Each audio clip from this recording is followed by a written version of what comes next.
often asked, what are my favourite plants?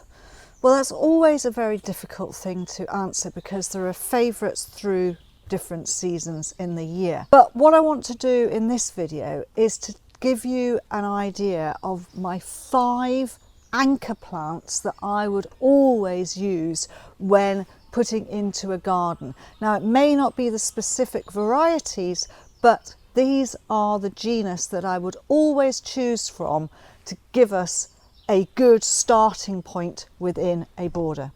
Hello, I'm Rosie Hardy. This is Rosie Hardy Gardening. If you enjoy our videos, please do subscribe to the channel. Let's take a look at what I have chosen. So I have chosen things which are of different heights. I've chosen things which have got different colour, different shape of their foliage. And these are plants which I know are really good doers.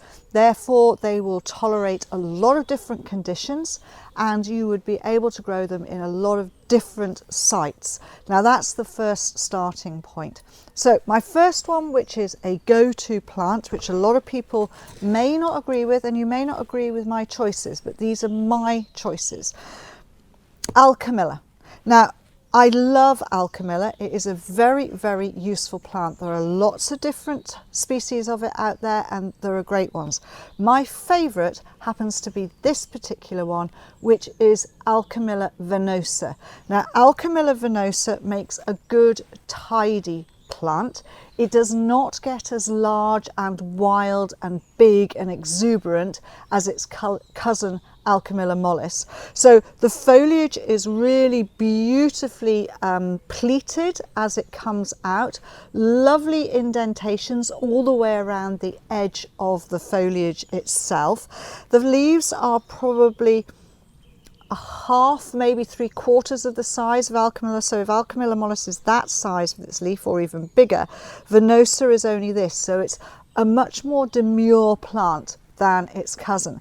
Its flowers don't get as high either, and the flowers are not such an acid yellow. They're a much softer colour, and also it doesn't seed around and become so much of a nuisance as Alchemilla mollis. It still has the beauty of when the leaves come out and early in the morning, if there's been rain or there's been dew, you get that beautiful watermarks all the way around, all these dewdrops coming out on the side of the leaf itself. So it's not going to make such a large clump. It's going to make a clump probably 30 to 40 centimetres round at the base, easily dividable, no problem there at all. Standing with its foliage somewhere around about 25 to 30 centimetres, and then a little bit above that will be held the beautiful soft yellowy green flower heads. They're not as big and fluffy, they're just lovely and soft and delicate. So that is my reasoning behind this. Also, it's of exactly the same nature. It will grow in virtually any condition that you want to put it in. So it'll go in full sun, go in part shade, tolerate poor soils, tolerate clay soils, so that makes it a really good contender for a useful plant as an anchor in any position in a garden.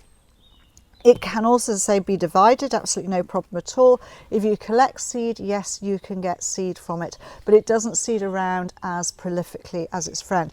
The other thing that you can do with it is once it has flowered, you can cut it back down and then you'll get the fresh mound of the foliage coming up, which means that can be kept tidy, it can be kept looking really good if you give it that summer chop. So that is my first plant, Alchemilla venosa, or any of the Alchemillas. Then we have this beauty, the hybrid Geums. So there are lots of different hybrid Geums out there, and it's really dependent on the colour that you want and the height that you want. This particular one happens to be Scarlet Tempest, and we are in early March, and she has already put on flower spike here and down here and will carry on. But you can see, even in the way that she is here, that her flowers are not going straight up, they're going slightly sideways like this.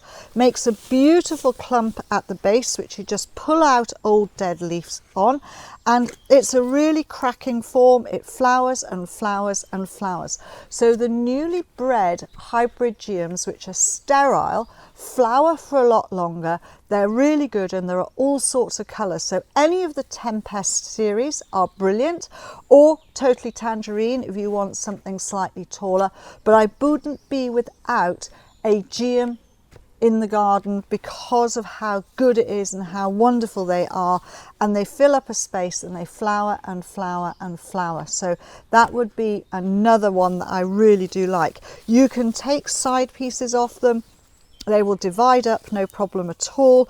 Probably a good idea if they're divided up every 2 to 3 years, because they can make quite big plants, and they will go in sun. Part shade, you can just about do it. If they're in part shade whereby they get full sun for part of the day, that is ideal for them. They will tolerate clay soils, they will tolerate sandy soils. So that is another contender for one of my anchors in a garden border. Again, it's got a completely different foliage from the Alchemilla, so you're going to get a totally different form of foliage. So that's important as well. Foliage colour, foliage shape, leaf shape.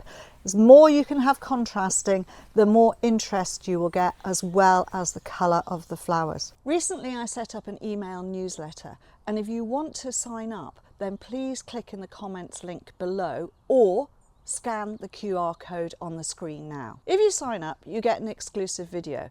This is a video of me explaining colour combinations and plant combinations in real gardens. Now, I left the seed heads on this one just to talk about, so you can see that this one is an iris. This one is an iris sibirica, so we've got a completely different form of foliage clump at the bottom. The foliage will come up and it will get up to somewhere around about 50 centimetres, maybe a bit more. Pretty upright, very grass-like structure. So against these, it's a good contrast. This particular one is sparkling rose, which is fine. I do prefer the purple and the blue ones, so Caesar's brother and any of those, but this one had the seed heads on, so you can leave the seed heads on during the winter to give some extra interest out there in the border as well. So not only do you get flower on this, you get a grass-like structure of foliage which sits there and looks really good. As it dies back down, leave the foliage there to protect the crown. Then you get these lovely seed heads, and then you can tidy everything up and you get this lovely contrast here coming through. So you can see, even with those three, you've got a great contrast in foliage types, and that is why I like these plants. I prefer the Siberican iris to the bearded irises because the leaf is much tidier and easier to look after. It will go in far more different situations within the borders, tolerate dry, tolerate damp.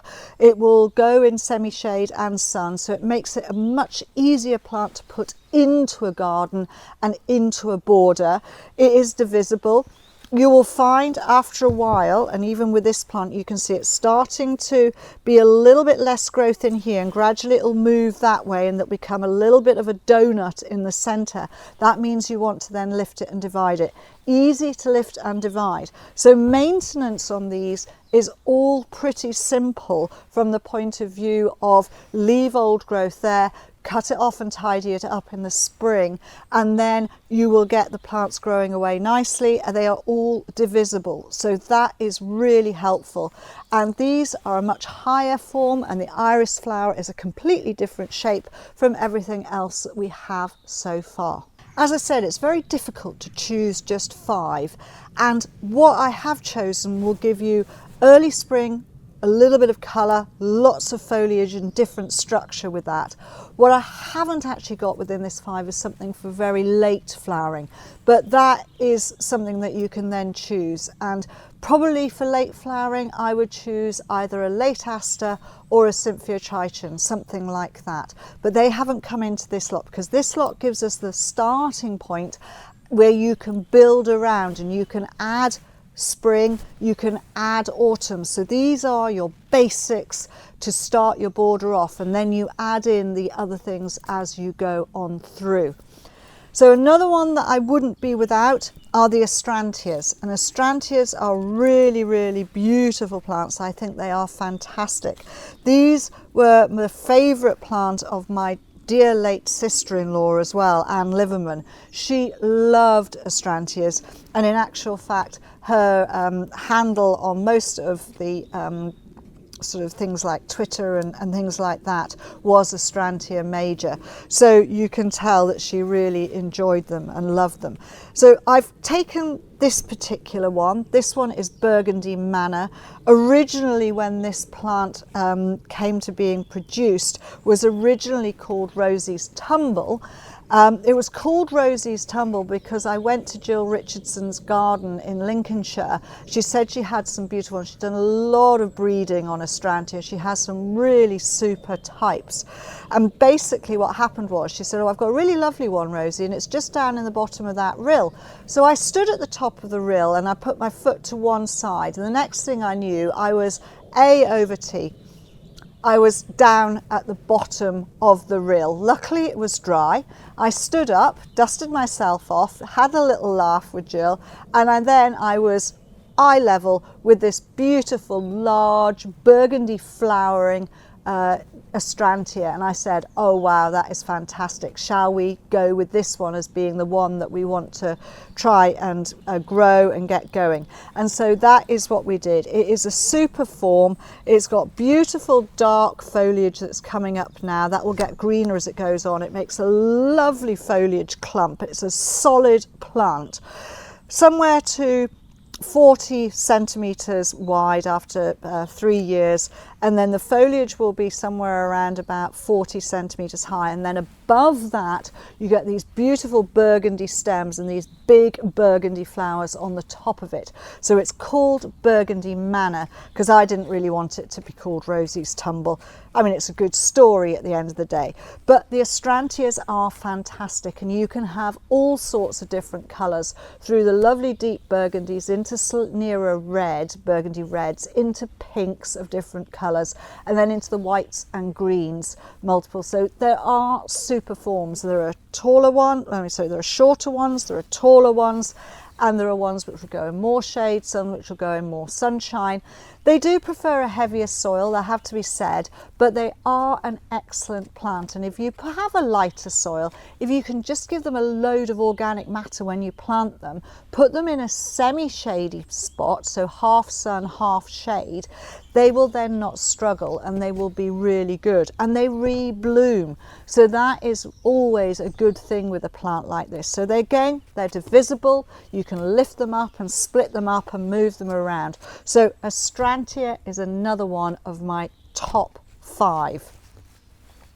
And then I've left the last one to being one of my favourite hardy herbaceous plant groups, and that is the hardy geranium, because there are so many different types of hardy geranium.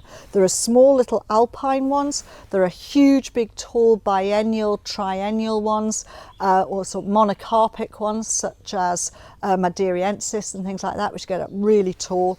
You can put them in deep shade, you can put them in dry sunny places. Such a useful plant family.